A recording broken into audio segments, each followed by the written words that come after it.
What's up, y'all? Welcome back to the channel. I want to try something a little bit different for the next few videos, which is not doing so many roundups and kind of high concept thematic videos. I just need to forcibly break this mentality that my feed is some kind of curated art gallery. I'm finding myself almost intimidated to even make videos, so let's just do some simple, focused videos on one thing at a time. And today, the thing I want to talk about is Ernest. Just this whole video is just about Ernest. So who is Ernest? Mr. I take your roses. He's recently broken out with this song, Flower Shops, and he recently released Flower Shops, the album, but Ernest has actually been kicking around Nashville for a few years, and in fact, his whole life, because he is from Nashville. Now, I won't get too much into Ernest's early life, because I don't know that much about it, but when I got to his bio on Genius, I gotta say, he's got one of the most compelling bios I've ever seen. It starts this way. Adopted at 3 weeks old, and the victim of a freak heart attack in his senior year of high school, surmounting ridiculous odds has always been a gift, not a curse for Ernest K. Now, A, that is very interesting, and I would love to ask him about those experiences one day. And B, it calls him Ernest K in that bio because that was the name Ernest was using when he originally started dropping music on SoundCloud. He had some rap songs like Dope Man, another song called I Love My City, and it kind of had that Logic vibe to this music. And also, let's just, take a moment to appreciate the swag here. Look at Ernest K just rocking the drip. Ernest says in that same bio that he doesn't want to be restricted into any musical lanes, and I would say that that has come true in the years that have followed it. I first started seeing his name in the credits of some Florida Georgia Line songs. He was a co-writer of the song Blessings, as well as I Love My Country, which had that whole snafu of, they had to add the writers of Kane Brown's Short Skirt Weather onto it later. But then he's also written stuff like One Mississippi for Kane Brown, Breaking Up Was Easy in the 90s for Sam Hunt. Then he dropped his own album called Locals Only that had a kind of beachy pop country vibe to it. But Ernest really became a notable character on the scene with the meteoric rise of Morgan Wallen and his album Dangerous. Ernest has co-writes all over that album, everything from the title track to stuff like Heartless, his collaboration with Diplo, Warning, Wasted on You, Somebody's Problem, This Bar, Wondering About the Wind. Gosh, I love Wondering About the Wind. It's fun to think about that song. I don't know where the hell it comes from. And given that Dangerous is one of the most popular country albums of our modern time, just one of the most popular albums in any genre of our modern time, it's only sensible that everyone kind of started to look over at Ernest and be like, yo, let's focus on you maybe instead of you just making hits for everybody else. Now, I've mentioned on the channel before that Ernest released a song last year called American Rust that was a lot more of a straight down the middle country track than some of the stuff on Locals Only.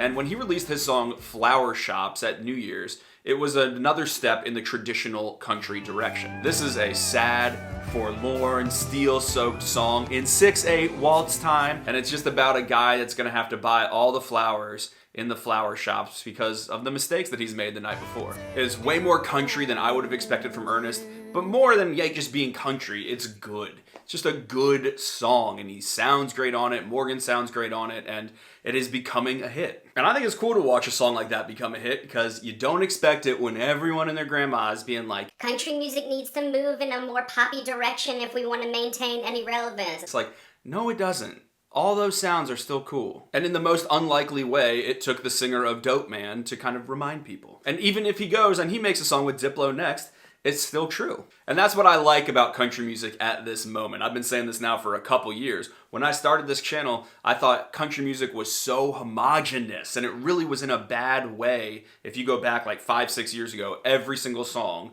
every flavor on radio was exactly the same. And now things are just splintered and they're weird. And so long as we maintain variety and we can have the traditional sounds right alongside the Walker Hayes of the world, I kind of feel like everyone wins. That's a good place to be in. But that is a separate point. So let's just talk about Flower Shops, the album. It's been out now for a couple weeks. We've had a chance to soak it in. And I gotta say, I think it's pretty damn good. I was kind of meh on some of the early releases. There was a song called Some Other Bar that dropped along with What It's Come To, those are probably my two least favorite tracks on the record. However, the other pre-release track, Feet Wanna Run, is one of my favorites. But in general, I think this is a sonically beautiful record that, much like Flower Shops as a song, features so much more steel than I would have ever imagined. And it's not just the kind of steel guitar that's just throwing a bone to purists in order to be able to classify a song as country. You hear that all the time on the radio. When you get to that final line of the chorus, they sing the big refrain and then you get like, wow, wow. In case you didn't know. And that's it. That's the only role of the steel in the song. On this, the steel is just front and center. So kudos to Paul Franklin for turning in another great steel performance. And kudos to Joey Moy and to Ernest for allowing it to be so present in the mix and to add this kind of bendy wonder into all of the music. And I think it's a really appropriate sound because it kind of mimics the reflectiveness of a lot of the lyrics and content of these songs. It's most beautifully featured on the song Tennessee Queen, which is so freaking pretty. Good God Almighty, we got it good. Got a couple. This is a romantic, sweet song with a lot of allusions to Elvis. Now, he was in Memphis, I believe.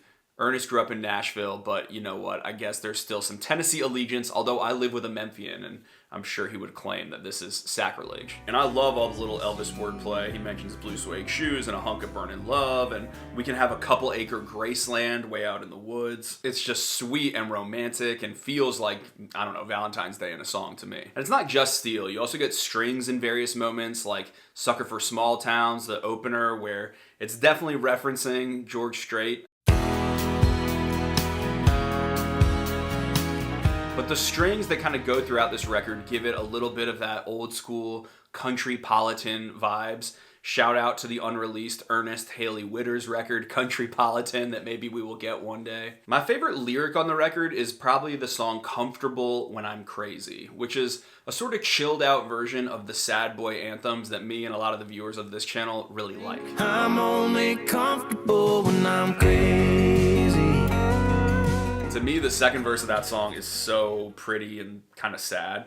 He says, I try to make the back row pew, but the blackout lasts way past 2. So I'll just light one up and find my phone, and then I'll wonder who it's safe to call from the numbers on the kitchen wall to help me try and stop this rolling stone.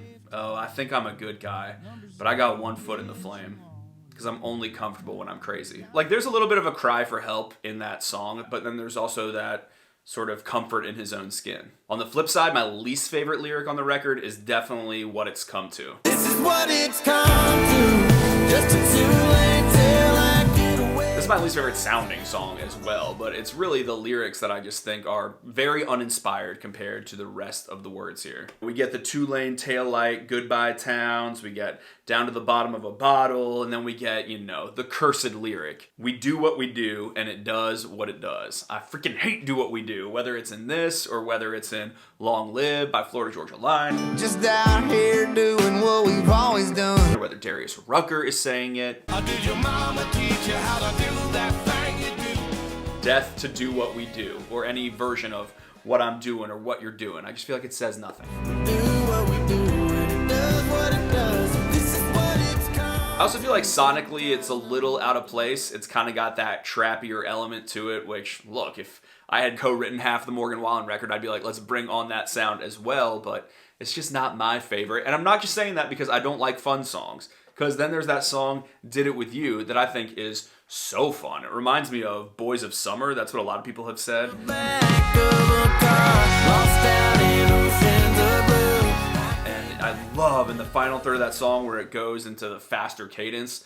Super, super cool. My other favorite is probably Feet Wanna Run. I think that song is beautiful, and it reminds me a little bit of Zach Bryan's new song From Austin, in that it's about, I have trouble staying still, my feet wanna run. Like, my heart wants to stay, but my feet wanna run. What am I thinking of right now? Genie in a Bottle? My body's saying let's go, but my heart is saying no.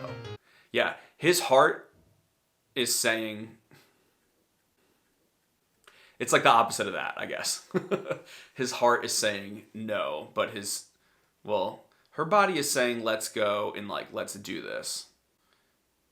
Okay, let's just drop this. I'm definitely here for that song If You Were the Whiskey. I think it's really pretty, and again, the steel So beautiful. If there's a song on here that I would guess is the next single, I feel like it would be Some Other Bar, although it's not my personal favorite. But I do gotta say, there's more going on in the production, and there's more movement than some of the kind of what I call the wall of sound that is on some radio singles.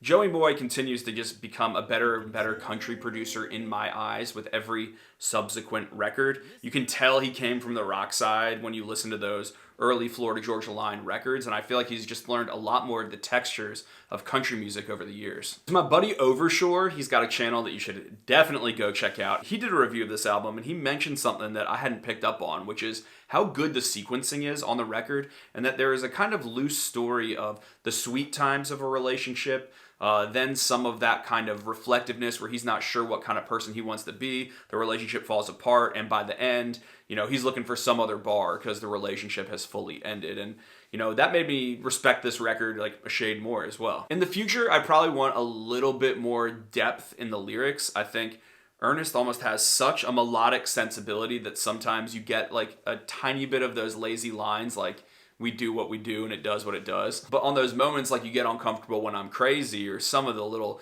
wraparound porch details of Tennessee Queen, I just think he is primo. And so I'm interested to see where he goes from here. He's obviously very good friends with Hardy and Morgan Wallen. He's been playing at all of those shows, and Morgan Wallen just put a stadium show up for sale. So, that's got to be the fastest scaling of like clubs to amphitheaters to arenas to stadiums I've ever seen. It's like just as fast as Luke Combs and Kane Brown, if not even faster. So I'm interested to see if he kind of stays on that train or if he wants to kind of go tour on his own, or kind of what's next for him going into songwriting. Is he bringing back his rap days? I know he does have a song with Jelly Roll, who I funnily enough met at a party when I was in Nashville a few weeks ago, but it feels like the sky's the limit for him at the moment. Don't think it's a perfect record, but I think it's a pretty damn good record, and I think it is surprising. Sometimes first impressions last a lifetime, and I kind of thought he was just one of the bros, and then much like it happened with Randy Houser's Magnolia, this record just kind of took me by surprise and made me take a second look. So those are my thoughts on Ernest. One day I will maybe go be on his podcast or something. He invited me and I got really freaking in my head about it, and I was like, I could never do that. But I said no, and then Ernest commented recently on my Instagram and said like, I am going to be doing it. So, maybe I'll have to do it one day. But those are just my thoughts on this album, Flower Shops, the album. And I'd love to know yours. I'd love to know your thoughts on Ernest at large. Have you heard the record? Did you like it? Were you surprised by it? Were you disappointed by it? Give me all those thoughts below. And there was iteration 1 of what is hopefully just like some simpler, shorter videos. Love y'all. Bye.